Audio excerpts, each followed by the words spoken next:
नमस्कार, जय महाराष्ट्र। आपल्याला आता रणधुमाळी चालू झालेली आहे, त्याच्यामुळे हे काही नवीन नाही।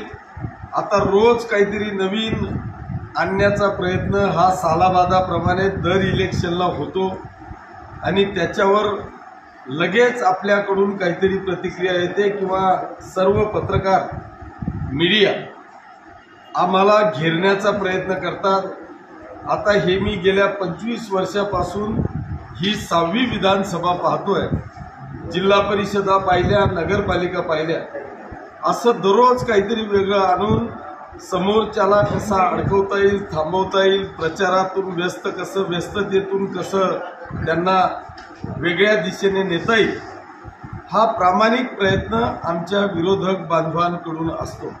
आणि म्हणून आज सकाळी कमिटमेंट प्रमाणे भारतीय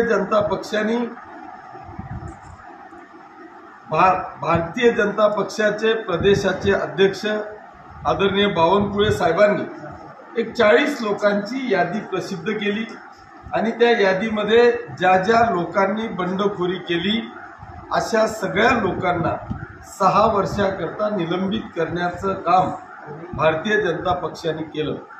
आणि त्याच्यामध्ये नेमकं पारोळ्याचे बंडखोर उमेदवार एटी नाना पाटील आणि पाचोऱ्याचे बंडखोर उमेदवार अमोल शिंदे या दोघांचंही नाव नसल्या कारणाने आज संपूर्ण जिल्हाभर फक्त तेवढीच एक चर्चा आहे। आणि त्या चर्चेमुळे आमचे विरोधक मित्र बंडखोर उमेदवार यांना आता ते उंदराला चिंदी भेटल्यासारखं झालेलं आहे। त्याच्यामुळे त्यांनी ती पोस्ट आता प्रचंड व्हायरल करण्याचं काम केलंय आणि पुन्हा एकदा भारतीय जनता पक्षाच्या कार्यकर्त्यांमध्ये, पदाधिकाऱ्यांमध्ये संभ्रम निर्माण करण्याचं काम सकाळपासून त्यांनी चालू केलेलं आहे। आणि त्याच्यामुळे सर्व पत्रकार मला फोनवर फोन करत होते आणि म्हणून हा एक गैरसमज दूर व्हावा याच्यासाठी खऱ्या अर्थाने आजची ही पत्रकार परिषद बोलवलेली आहे। मी स्वतः राज्याचे उपमुख्यमंत्री आदरणीय देवेंद्रजी फडणवीस साहेब, भारतीय जनता पक्षाचे प्रदेशाचे अध्यक्ष आदरणीय बावनकुळे साहेब यांच्याशी चर्चा केली।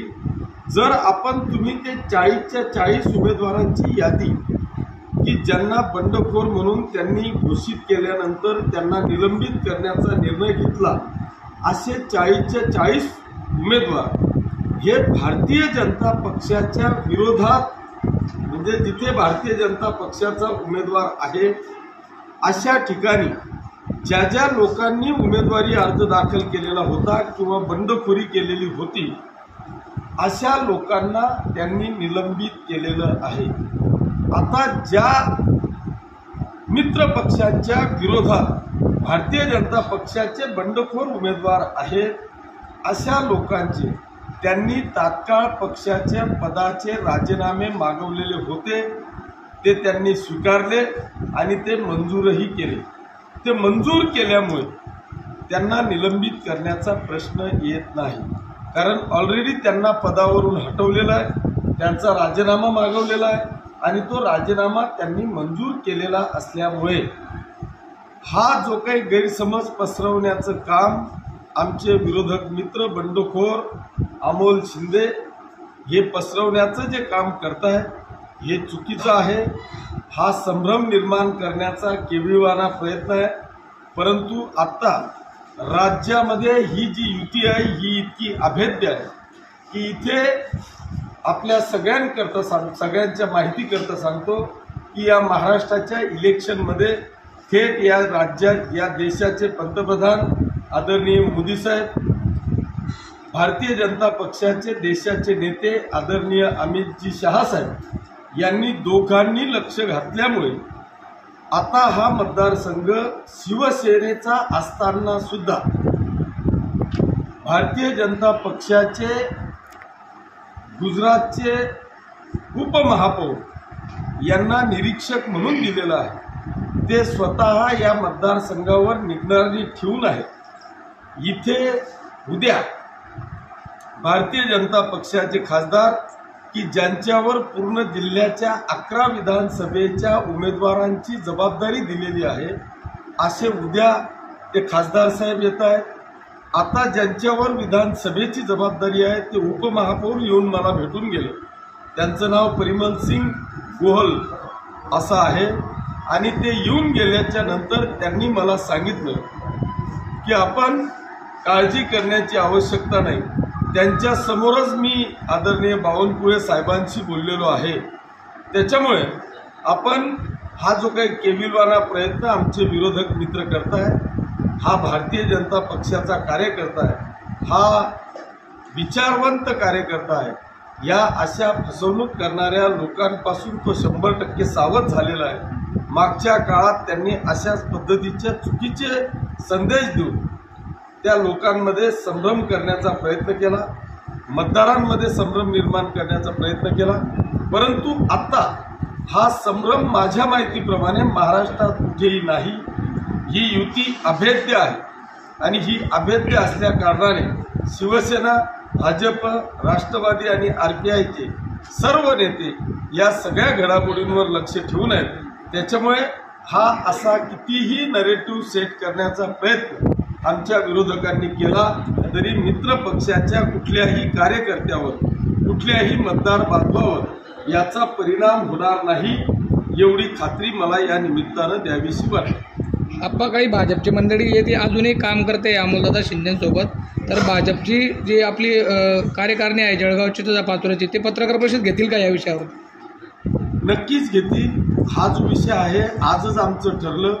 उद्या मी तुम्हाला सांगितलं की खासदार साहेब ज्यांच्याकडे पूर्ण जिल्ह्याची जबाबदारी आहे ते या विधानसभेची ज्यांच्यावर परिमल सिंग यांच्यावर जबाबदारी आहे ते उद्या जाऊन त्या खासदार साहेबांची भेट घेऊन पूर्ण जिल्ह्याची परिस्थिती ते जाणून घेऊन स्वतः पत्रकार परिषद घेऊन परवाच्या दिवशी ओरिजिनल भाजपच्या कार्यकर्त्यांचा मेळावा आपण ठेवलेला आहे। आता तुम्ही ज्याला भाजप म्हणतात ते मुळात भाजप नाही।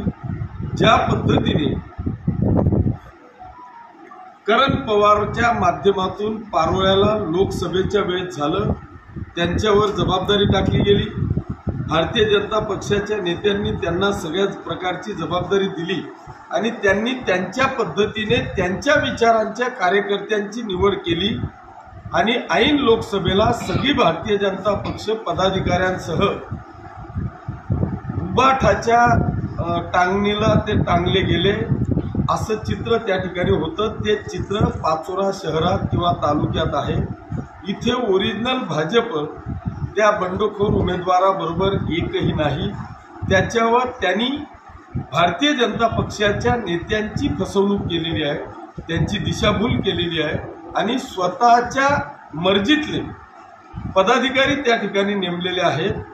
उद्या त्यांच्यावर काही कारवाई झाली तर त्यांना फरक पडत नाही, कारण ते बंडखोर उमेदवाराचे कार्यकर्ते आहेत। असा विचारवादी वाला एकही कार्यकर्ता त्यांच्या सोबत नाही।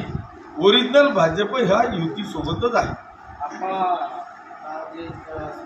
खासदार त्यानंतर मधु घाटे प्रचाराला, त्याबद्दल काय बोलायला? ते निश्चितपणे मी आपल्याला तेच सांगितलं की ओरिजिनल भाजप जे आहे ते आमच्या सोबत प्रामाणिकपणे काम करत आहे। स्मिताताई वाघ स्वतः पाचोरा तालुक्यात येऊन पिंपळगावला माझ्या प्रचाराचं नारळ त्यांनी फोडलेलं आहे। हजारो लोकांच्या रॅलीमध्ये आम्ही प्रचाराचा नारळ फोडला आणि पिंपळगाव शहराचा प्रत्येक कानाकोपरा स्वतः खासदारताई फिरल्या। जर असं असतं तर त्या मला सांगू शकल्या असत्या, काहीही कारण सांगू शकल्या असत्या आणि त्यांनी येणं टाळलं असतं। पण भारतीय जनता पक्ष एक विचाराने चालणारा तो पक्ष आहे, आदेशाने चालणारा तो पक्ष आहे। त्यांना वरून आदेश आला आणि आदेशाचं पालन करत आपल्या लोकसभेच्या खासदार आदरणीय स्मिताताई वाघ यांच्या शुभ हस्ते आम्ही प्रचाराचं नारळ फोडलेलं आहे। निष्ठावान सर्व भाजपचे कार्यकर्ते तुमच्यासोबत आहेत? निश्चित निष्ठावान जेवढे भाजपचे कार्यकर्ते आहेत ते 100% माझ्या सोबत आहेत। ज्यांच्या घोंगड्या गुंतल्या आहेत ते बंडखोरासोबत आहेत। ताज्या घडामोडी पाहण्यासाठी आमच्या केशरी चॅनलला सबस्क्राईब करा, लाईक करून नोटिफिकेशनसाठी बेल आयकॉनला प्रेस करा। तसेच चॅनलवरील बातम्या आवडल्यास शेअर करायला विसरू नका.